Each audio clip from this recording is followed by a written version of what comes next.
We're very, very happy to be fastest, obviously, but no, we've got a car on the front of the grid and looks like we could win the race, so we're very happy. What about the conditions today? It's pretty hot. Will that affect you at all? No, the conditions are the same for everybody. We'll have to watch it out for engine temperatures and the tyres going off or whatever, but no, it's the same for everybody and it really shouldn't affect us. Jim, thank you very much. Good luck. I believe Barry Sheen is also on the grid talking with Peter Brock. Yes, I'm here with Brocky. Brocky, how come you didn't get pole position then? Look, before we get into the pole position issue, I'd just like to say that I'm never going to mention again, as of now, the fact that you stuck my car into the wall at a high speed at Winton Raceway, OK? So as of now, that's the last time I'm going to mention that. So let's get on to the pole position issue. I was dudded. I think it was the timekeepers up there. They did a slip of the wrist, got the Nissan on pole. What can I do? All I can do now is try and win the race. Yeah, what about the heat? Is that going to hurt you? Yeah, it will, actually. As a matter of fact, I've got some ice in this little thing around my neck to try and keep cool. The car will probably suffer from brakes and tyres getting very hot, but I'm hoping the Nissan will sort of have a bigger problem. Dick Johnson, Johnny Bowe, Win Percy. It's going to be a very tight race. Yeah, I saw you had a drink bottle. Where's your sandwiches? Well, as a matter of fact, I've already had the sandwich. I had just sort of washed them down a little bit, got a few crumbs on my lips. Look, honestly, Sheedy, don't wind me up. Right, OK, we'll be back with a start after the break.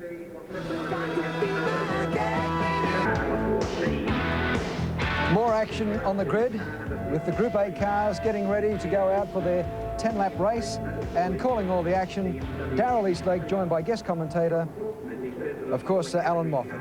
Thank you, Ken. Well, Alan Moffat, the man that's entertained me most of my motor racing life. I loved you in the Mustangs, I loved you in the Fords, I've loved you in everything you've ever driven, and this will be a great race. Thank you very much, Darrell. That's very sweet of you. We've got to get that red Coca-Cola Mustang out one day and do something with it. Well, I still keep it under my bed, so it's ready to go. 21 years old this year. Can you believe that? 21 years ago, and that really did revolutionise touring car racing in this country. And this car is doing exactly the same thing that you did 21 years ago, this Nissan GTR. Yes, it has made full credit to the Nissan Motor Company. They homologated a car, built 500 specials. And here we have one of them in Australia, two of them as of yesterday, to give everyone in this field a real hiding. Well, this race is always traditionally a marvellous event because this circuit for touring cars certainly brings out the daredevil in everybody. Well, it's the end of the season, Darrell, and people are having their last hurrah before Christmas, although this year we're looking forward to a great event at Eastern Creek, the 500-kilometre race, the Nissan 500, the inaugural kickoff for Eastern Creek in Sydney next Saturday. So this can hardly be considered the last race of the the season, but certainly one where people put their best into it. You saw Brocky was full of suds there, full of oats, I guess, and I know Dick Johnson's ready for this win. Percy's been looking forward to it. They like being in the atmosphere of the Grand Prix. Let's face it, it's not every day that you're at your national Grand Prix event, and everyone around Australia on Channel 9 looking at it. Why wouldn't you want to do well? Just talking Eastern Creek while waiting the cars to get round onto the grid, Murray Walker is joining us for that race, and he really is looking forward to that.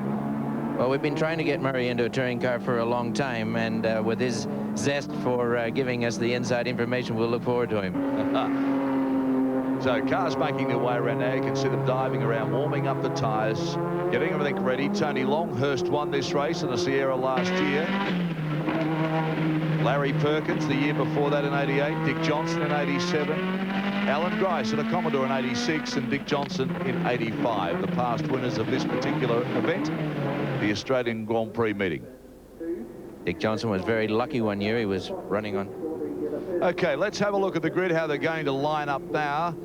Very, very important here too in Adelaide too, as the cars make their way down. Jim Richards takes pole in the Nissan GTR from Peter Brock in the Ford Sierra. John Bowe in the Ford Sierra. Dick Johnson in the other Ford Sierra from Shell. Win Percy, the winner of Bathurst in the Commodore. Then Glenn Seaton, Tony Longhurst, Colin Bond, Alan Jones back in 9th position. Not too happy about that. We'll talk more about that. Chris Lambden in the other Nissan. That's the privateer. And as they go down, Ray Lintott, Phil Ward in the Mercedes-Benz. An interesting car, that one. Murray Carter, the veteran. Peter Duhlman, John Faulkner in the little Corolla. They really hustle around here. John Cotter in the BMW. Laurie Nelson, he's been racing that Ford Mustang for as long as I can remember. and Gary Jones, another Corolla, and David Sala, just a youngster. This fellow only 16 years of age. Yeah, he's got a big future ahead of him, or he's got a lot of years ahead of him. I don't know about his future at this stage, but certainly great to start so young and be in a field of champions that are sitting here today. Ran in the Group N cars last year in a Ford Lotus Cortina, a car that you would remember so well, and he did a pretty good job too. Why is this you're so familiar with my past, Daryl? Could we work on the future? Perhaps I'm old. And you have been around for a long time and had some magnificent motor cars.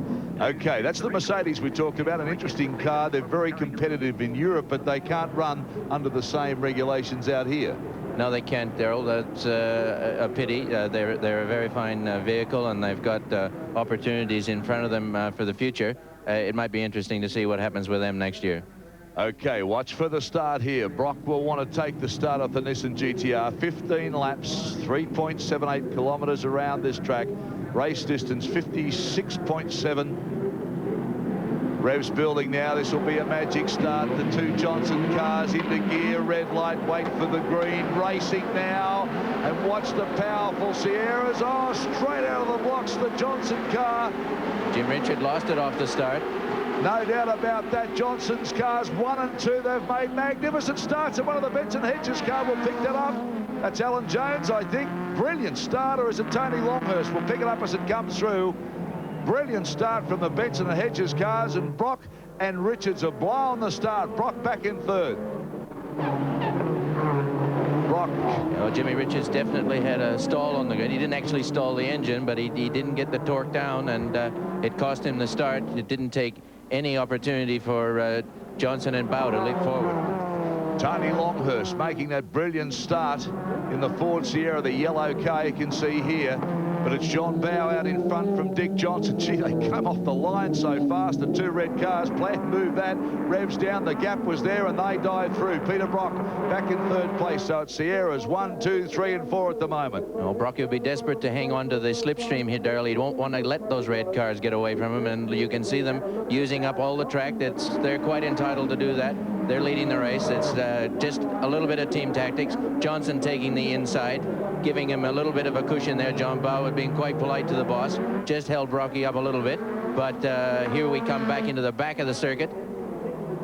Peter Brock hounding the two shell cars of Bow and Johnson, the team cars, arch rivals, of course. And Win Percy doing a great job in the Commodore too. He's in fourth place. Jimmy Richards has been bumped back to 6th place at the moment, so obviously he's had a problem off the line. But look at Brock, he's stuck it right into Johnson's bumper bar now as the Sierras start to wind out. And look at Win Percy, he's hanging on well with the Commodore. Yes, he will, and the way those cars have got slightly wider tires than the Sierras, and Bathurst proved that they were able to look after those tires. Certainly Win Percy and Alan Grice were able to look after them.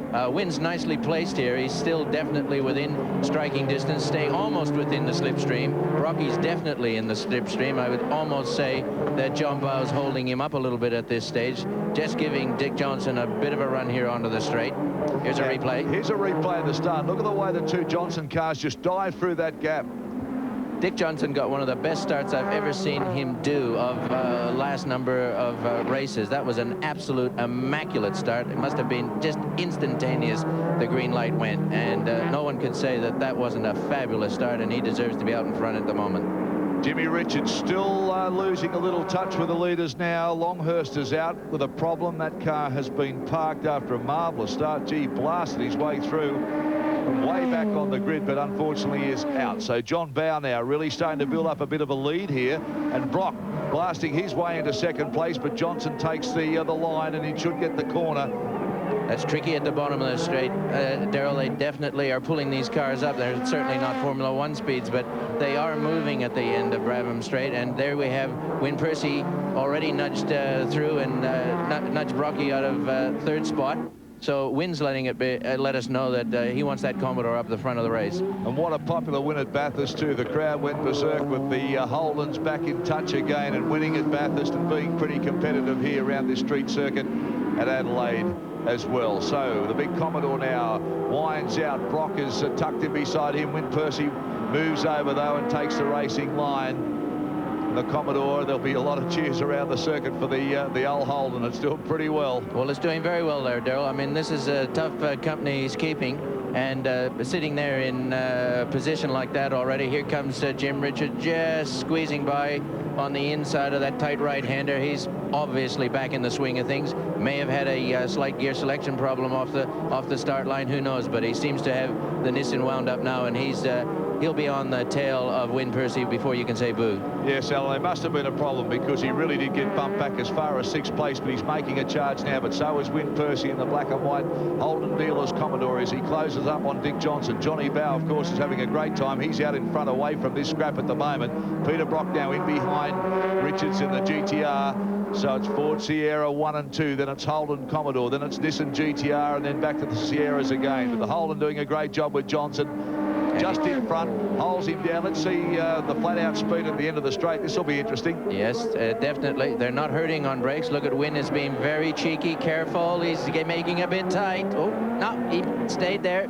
Nice driving, sporting driving. He could have torpedoed John Bow if he'd wanted to, but the Holden is stopping extremely well. A credit to their preparation. That's a big car carrying 1,325 kilos around, and he outbraked John Bow at the end of the main straight. That was not a just Joe Blow average maneuver. That was terrific driving. Win Percy bringing the Commodore up. Dick Johnson with a 238 kilometres an hour down the straight. Johnny Bow with a 242. Win Percy 241 in the Holden. Peter Brock 239. So speed's pretty even at the moment, but a fantastic job by Win Percy. He's really wound up. He's got Johnny Bow at the end of the straight there under brakes. It was a brilliant bit of driving. Jimmy Richards is hanging on. Now they're chasing Johnson, of course. But Win Percy's got the Commodore cranked, and here comes Richards now as he charges in up behind the red shell car. He should power past him here. He gets the inside line. Can he get the corner? No. Good shot from inside the car. That's how close it is. And there's a lot of concrete here if you make a mistake. I think John Bow's definitely got a problem. It was almost inconsistent that a Commodore could nail him as effectively as he did. And now here he goes. He's past John Bow. I think we can say goodbye to John Bow as far as being a potential leader after another lap. Yes, here comes Brocky on his tail again. Definitely trouble for the number 2 shell car. Look at the way Jim Richards now has got past Johnny Bow and really made the difference up. He's doing the chase now on Win Percy. And this little rocket, this Nissan Rocket, unbelievable car this. Once they get it fully sorted out next year, it will be an absolutely sensation. We come back here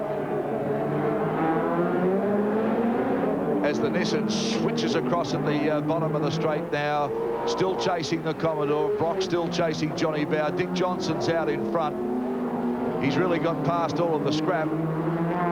Don't discount Brock at this stage still. He could be just saying, well, I couldn't run the pace that was the opening lap, so I'm settling down. He's a great driver for picking what his tires can do, and I wouldn't discount him yet. I really wouldn't. We've seen it before. As I've said, the touring car races here at Adelaide are always a sensation, but Dick Johnson doing it right, well out in front. He won the race in 85, won it again in 87, and he's in the right spot to do that again in 1990. Current leader Dickie Johnson. Win Percy's coming up into a position where he's got now the Nissan right on his tail. Jim will be in the slipstream here. Oh, there's a spin. Peter Brock. I would think that's Peter Brock. It was too. He's lost it. He actually spun the car in much the same position in this race last year, almost there. I remember that, and he went a little closer to the wall, if I recall correctly. But he recovered. He's back out, but I think that's hurt him in terms of being able to get back into the race. Okay, as you watch Brock fight back, we'll take a break and we'll be back shortly. The race here, 6 of 15 down. You're looking at Alan Jones at work in the office, but it's Johnson, Richards, Percy, Bow, Seaton and Jones. That's the top 6 for you. Jimmy Richards just sneaking past Win Percy a few moments ago, and really now the chase is on between the Nissan GTR of Jimmy Richards and Dick Johnson's Ford Sierra. Johnson really trying, and see the wheels coming up, but Jimmy Richards, whatever problem he had off the start, he certainly got that fixed now. This thing's absolutely flying. Alan, can he catch him? Yes, I believe he can. 6 of 15, there's plenty of time in front of him, and he can just get himself nicely gauged, keep his tires cool, run up on Alan, I think the main thing to look at here from other racetracks is the amount of walls. We've talked about it. You can't see through corners. It's a very difficult track to drive. On a normal racetrack, you can see through the corner, you can set yourself up, but here, it's like driving through a concrete tunnel. Yes, and you also have to be careful of just how many G-forces you've got when you don't know where you're going. That's what makes it a little bit difficult. You saw a spin we had a minute ago with Bruggy, just a little bit over the ledge, and got that G-force a bit too tight. When you're on an open, wide circuit like Bathurst or Sandown, you have an opportunity to see where you're going. Your reflexes are a little bit more in tune with your eyeballs, but here where you're bouncing off these walls every 5 seconds, and I think we've got a Sierra on the left here. Richards under brakes at the end of the straight. Dick Johnson has had to bow to pressure, and looks like Win Percy's going to take him as well. Johnson's got to have a problem because Win Percy's powered past. Johnson now been bumped back to third. Win Percy putting in a fantastic drive again in this Commodore, no doubt about that. But look at Jimmy Richards in the GTR. He's absolutely flown down that street, straight under brakes, and took Johnson to take the lead, and Johnson's dropped right off. Win Percy now back into second place. Got a problem. Peter Brock's got a bigger problem, though. Well, I think the heat today here, Daryl, over 30 degrees is starting to come in on these turbochargers, and they all run at 1,000 degrees centigrade, and with an ambient of 30, you can add a hell of a lot more to that under the bonnet, and here we got one of the victims. Well, everybody on the grid, including Peter Brock, seemed to take the heat pretty lightly, but there it is. That's the end result. But look at this Nissan. What a package this is. Jimmy Richards, without question, one of the great drivers that's ever stepped into a car in Australia. He's so precise, he's so balanced, he's so cool under pressure. He's obviously had a problem at the start, but he just knows if he keeps the car right, if he keeps the brain in gear, he can get back, and that's exactly what he's done again. Yes, ever so slowly, he crept it up and is doing a lovely job. Of course, the benefit of the four-wheel drive, each tire holding a genuine 25% of the weight of the car, and we've got a situation where you can just float this car a little bit easier than the other ones. Well, the heat's certainly taken its toll because John Bowe and Win Percy have blown engines, and there's Percy going in now with a Holden, and that's a shame. I mean, he wrung its neck, didn't he? I was going to say there's an awful lot of Mustangs under that bonnet, but maybe I better not mix my metaphors here. Well, he certainly put in a fantastic drive, but both John Bowe and Win Percy blown engines. They're out. Jimmy Richards now out in front of the Nissan GTR, sliding the car around. You can see Dickie Johnson now. That's John Bowe still circulating. So I think what he has is a turbo problem, because the car certainly lost a lot of power. We saw the end result of Percy. He's definitely blown up. But I'd say there's a turbo problem with the car, which has lost a bit of its power. Yes, the way Win went by, John, in the first place, it was a lackluster performance on the normal shell cars. They're up there running a little bit harder than that. It indicated that he was having a few difficulties, but he's still there, and he's holding Seaton off at a good rate at the moment, although here we have Glenn Seaton coming through and Alan Jones closing the field. Here's the first shot of Colin Bond and the first of the little Toyotas. 5 laps to go with Jimmy Richards and the GTR for Nissan out in front of. Don't forget that Nissan 500 at Eastern Creek next Saturday. On Live Autosports, you'll see all the action live. We're looking forward to that. These cars, and of course some more to come, including Alan Moffat's ANZ team. You'll be there. You're looking forward to that. It's going to be a great event. But touring cars here are special to me. I think it's a great circuit for the cars. They certainly get into trouble, but it must be a handful. Any racetrack is a handful, but when you can't see the corners as well as you'd like to, it's doubly difficult. And I think that's why a lot of fellas enjoy coming to the Grand Prix race. It is a challenge. We don't have that many street circuits that we can exercise our expertise at. But here's Jim Richards in the office, as you called it, Daryl, leading quite comfortably, I would think, with his onboard radio, telling him exactly where he is, plus the information he gets when he goes by the pits. He'll have a 3 or 4 or 5, maybe 5-second gap on second spot, and he should be able to drive that car just comfortably to the checkered flag. So sweet revenge if it all goes to plan for Fred Gibson, because Mark Scaife, of course, completely demolished the sister car yesterday in an accident. I'm sure, unless you've been out of the country, you would have seen it. It's been replayed all over the place. It was an horrific accident. Young Mark Scaife very lucky to walk away with it, with just bad bruising and a bit shaken up. But there we go. Jimmy Richards now blasting his way into the lead. We'll take a break, come back for the closing stages. Welcome back, right around Australia, wherever you're watching this lap 11 of the 15 of the Group A race. It's Richards, John Bowe, Seaton, Jones down to 4th, Bond and Johnson moving back. So Dickie Johnson with a problem in his car as well. A great drive earlier, but this man has done it all. I mean, he really made a mess of the start. We assume that he's had a major problem off the start, but he's just so cool and calm and collected, and he just fought his way back, picked the cars off one by one, and just blasted his way back into the lead. And Alan, this is going to be an awesome package next year, this car, when they get it fully sorted. I was just sitting here during the commercial break thinking that, Daryl, it is rather sickening to see such awesome power and performance, and you have that combination of Fred Gibson's gifts and organization, getting the car to the line, Jimmy Richards, who could drive anything from a bathtub to a wheelbarrow, to what he's got here, technology at its height, state of the art. I mean, tremendous. This car would represent the best in the world of its type, could go anywhere, represent itself fantastically well. Now, unfortunately, the rest of us all have to try and beat it. Well, Group A racing in Australia really is, I guess, as good as anything we see overseas.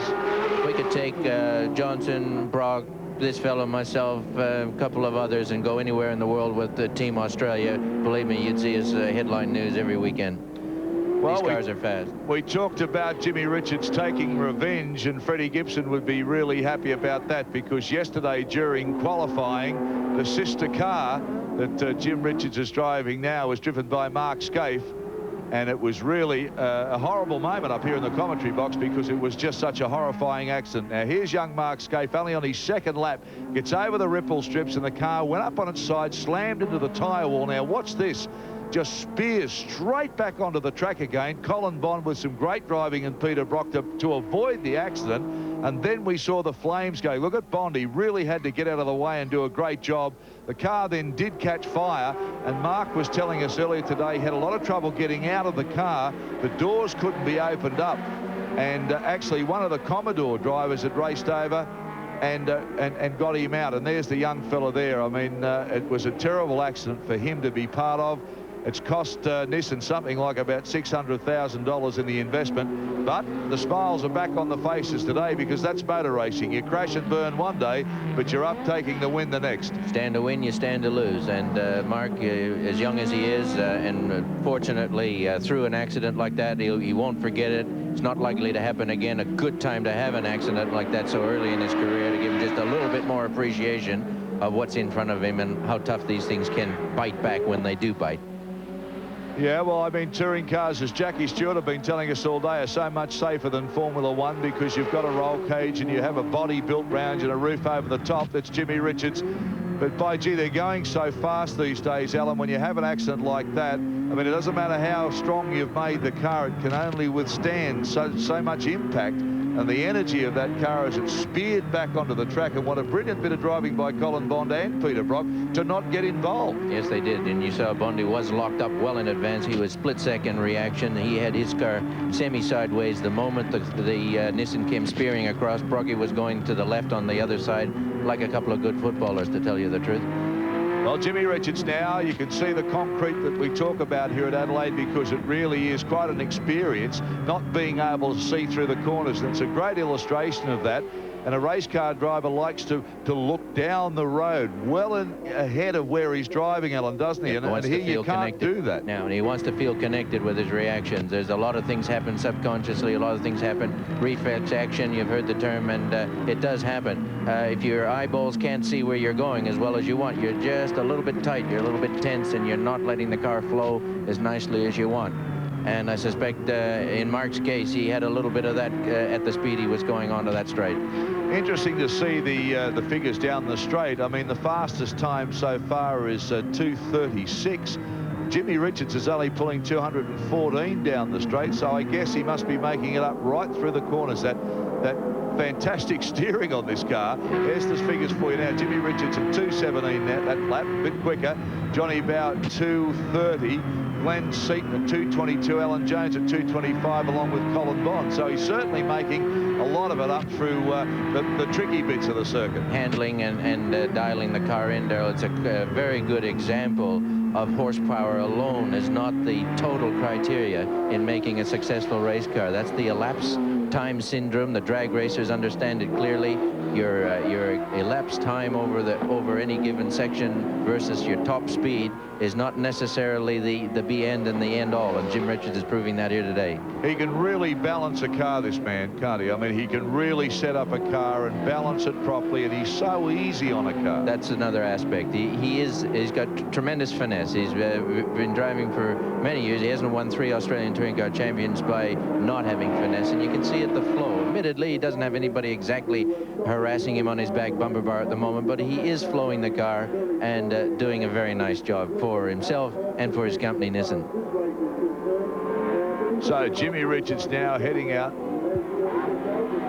and that second we can see there, which is Johnny Bow, of course, and he's put in a pretty good drive. Tony Longhurst seems to have come out of the bushes somewhere. I don't know where from. Yeah, because, I mean, that car dropped right back. He was way, way back. In fact, almost looked like it was pulling off the circuit. So he really has put in a super drive to fight his way back. Whatever problem he had, certainly got it cured and put the boot right into it. Well, Tony knows what to do when he's got something to do it with. I don't imagine that anything that was super serious. He's given it a go. He's overcome the problem. Maybe he was just lying possum. I don't believe that. It's not his style. Well, you can look at the difference between the gap there. They came onto the straight. He was only a car length in front, and he certainly pulled a big distance out there on that Shell Sierra. He's just blown it away, and now Bow comes up a little bit closer. But Longhurst, whatever problem he had, he certainly cleared the trumpets, and he's back in business there. But a fine drive from Jimmy Richards. Peter Brock blowing his car. Win Percy with a marvellous, marvellous drive in the Commodore, proving that they have been competitive in the latter part of the season, but unfortunately blew the motor on that and had to park it. It's always eventful here, and today's been no different. Well, it's one key to this business, Darrell. You got to finish to win, and it's great to be fast and furious, but the whole idea is to put 15 laps together that will get you that victory, and I think we have to hand it credit where it's due. Preparation and development, taking it cool and looking after what you have to is in front at the moment. Well, these guys get another turn to go around the Adelaide Raceway tomorrow in front of this enormously big crowd, so it's not all over yet for the tourists. There'll be some late night, midnight oil burnt tonight. Cars put back together. There's another spin this time. Tony Longhurst he's undone it again. Got himself too carried away. Unbelievably fought his way back through the pack, and then has lost it on the very last lap. So he's lost all of that advantage so hard that he fought back through the pack. But it's Jimmy Richards, big crowd here, cheering Jimmy Richards on. He's very popular. He always grants interviews. He plays the media game. He does the corporate thing, and by gee, he can drive a hell of a race car too.